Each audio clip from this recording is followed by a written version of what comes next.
चंद्र के स्वामी, जिसकी कुंडली में चंद्रमा गलत हो, चंद्रमा से अगर कोई कुंडली में पीड़ित है तो उसे भगवान सोमनाथ के दर्शन करना चाहिए।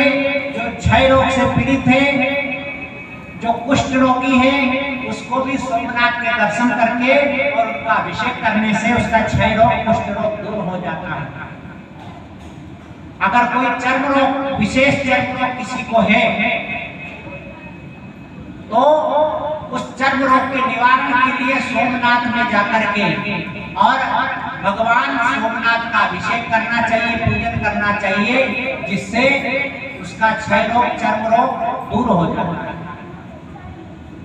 इस प्रकार से भगवान का सोमनाथ ज्योतिर्लिंग बना।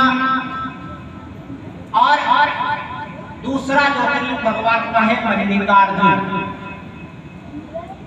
अब मल्लिकार्जुन ज्योतिर्लिंग की स्थापना क्यों हुई?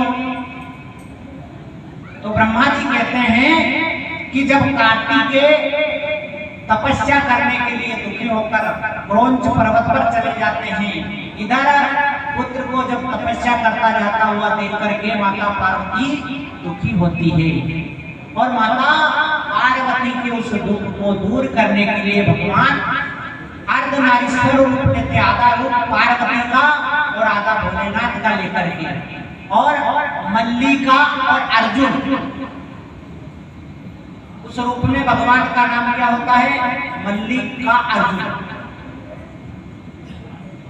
क्योंकि जो माता पार्वती रहती हैं उनको मल्ली कहा जाता है और भगवान भोलेनाथ अर्जुन रहते हैं, तो मल्लिका अर्जुन भगवान माता पार्वती की प्रसन्नता के लिए मल्लिकार्जुन का रूप लेकर के और वहीं पर मल्लिकार्जुन ज्योतिर्लिंग के रूप में स्थापित हो जाते हैं। इस प्रकार से भगवान भोलेनाथ का दूसरा ज्योतिर्लिंग मल्लिकार्जुन में श्री सेलम पर्वत के ऊपर है, तमिलनाडु में भगवान का ज्योतिर्लिंग है। इस प्रकार से मल्लिकार्जुन ज्योतिर्लिंग स्थापित हुआ। अब तीसरा ज्योतिर्लिंग भगवान का महाकालेश्वर ज्योतिर्लिंग, जो हमारे उज्जैन अवंतिका का। नारद जी ब्रह्मा जी से कहते हैं कि मुझे महाकालेश्वर ज्योतिर्लिंग की कथा बताइए। तो ब्रह्मा जी कहते हैं कि रत्नमाल पर्वत पर दूषण नाम का दैत्य रहता था और उसने सभी देवताओं को जीत करके और सभी तीर्थों पर अपना अधिकार जमा लिया। जब वह सभी तीर्थों पर अपना राज्य अतिक्रमण करते हुए उसने अवंतिका नगरी के ऊपर आक्रमण किया। यह नगरी ब्राह्मणों की नगरी थी, यहाँ पर ब्राह्मण रहते थे। उन ब्राह्मणों ने उस दूषण दैत्य को अवंतिका के ऊपर आक्रमण नहीं करने दिया। जब वह बार बार प्रहार करने लगा, तब ब्राह्मणों ने भगवान भोलेनाथ से प्रार्थना की और भगवान भोलेनाथ ने प्रकट होकर के उस दूषण नाम के दैत्य का वध किया। और वध करने के बाद में भगवान भोलेनाथ ब्राह्मणों की प्रार्थना पर ब्राह्मण और भक्तों की रक्षा हेतु स्वयंभू रूप में अवंतिका में, उज्जैन में विराजमान हुए। इस प्रकार से भगवान का महाकालेश्वर ज्योतिर्लिंग। उज्जैन अवंतिका ब्राह्मणों की नगरी है। आज भी उज्जैन में जाओगे तो सबसे ज्यादा ब्राह्मण आपको उज्जैन में मिलेंगे, बहुत ब्राह्मण है। और भगवान ने ब्राह्मणों के लिए उज्जैन अवंतिका में अवतार लिया था, इसलिए आज भी भगवान महाकाल का वहां पर वरदान है कि कोई भी भूखा वहां पर नहीं रहता, सबको भगवान रोजगार देते हैं, सबको भगवान भोजन देते हैं महाकाल। और विशेषकर ब्राह्मण तो कभी भी उस नगरी में दुखी नहीं रह सकता, भूखा नहीं रह सकता। इस प्रकार से भगवान महाकालेश्वर ज्योतिर्लिंग के रूप में स्थापित हुए। और एक और कथा महाकाल ज्योतिर्लिंग की है कि चंद्रसेन नाम का राजा, उसको शिव के विशेष गण मणिभद्र के द्वारा कौस्तुभ मणि दी गई।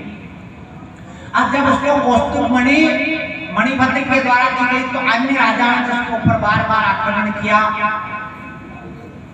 और उनसे बचने के लिए उसने भगवान शिव की तपस्या की।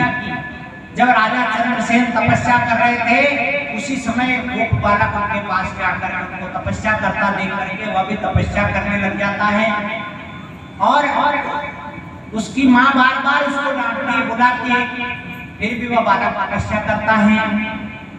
राजा चंद्रसेन उस बालक से प्रसन्न होकर के उसके घर जाता है, उसकी माँ को समझाते हैं और उसी समय भगवान हनुमान जी वहां पर प्रकट होते हैं और हनुमान जी उस बालक की माँ को समझाते हैं कि तुम्हारा बालक अच्छे कार्य के लिए राजा से प्रेरित होकर के भगवान भोलेनाथ की तपस्या कर रहा है और इसकी तपस्या से प्रसन्न होकर के मैं भोलेनाथ के आदेश से तुम्हारे यहाँ आया हूँ और इसकी तपस्या से भोलेनाथ प्रसन्न है।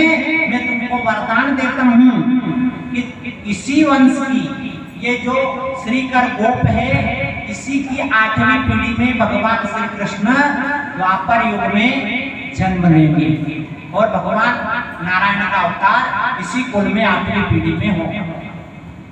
इस प्रकार से भगवान महाकालेश्वर का ज्योतिर्लिंग बना जो अवंतिका उज्जैन में, और उज्जैन अवंतिका में भगवान महाकाल स्वयं रूप से 11 ज्योतिर्लिंग से भी ज्यादा प्रिय भगवान का ज्योतिर्लिंग है महाकालेश्वर, क्योंकि भगवान स्वयंभू रूप से प्रकट हुए और सारी पृथ्वी का मध्य केंद्र बिंदु जहां पर भगवान महाकाल है और मोक्षदायिनी पुरियों में अवंतिका का स्थान प्रथमाता है। 7 पुरियां है मोक्ष देने वाली, अयोध्या, मथुरा, माया, काशी, कांची, अवंतिका, पुरी द्वारावती चेवा सत्ते ते मोक्षदायिका। अवंतिका पूरी मोक्ष देने वाली है। यहाँ पर भगवान राम ने स्वयं आकर के और राम घाट के ऊपर अपने पिता का पिंडदान किया। जब समुद्र मंथन से अमृत कलश की उत्पत्ति हुई और धन्वंतरी भगवान अमृत कलश लेकर के चले, तो उस अमृत का अंश यहाँ पर गिरा, अमृत यहाँ पर झलका। आज भी 12 वर्ष में जाकर के कुंभ का मेला लगता है। उस कुंभ के मेले में सभी देवता, राक्षस, पितृ, गंधर्व, किन्नर, मनुष्य, पशु, पक्षी सभी उस 12 वर्ष में लगने वाले मेले में आते हैं। इसीलिए लोग कुंभ के मेले के दर्शन के लिए जाते हैं।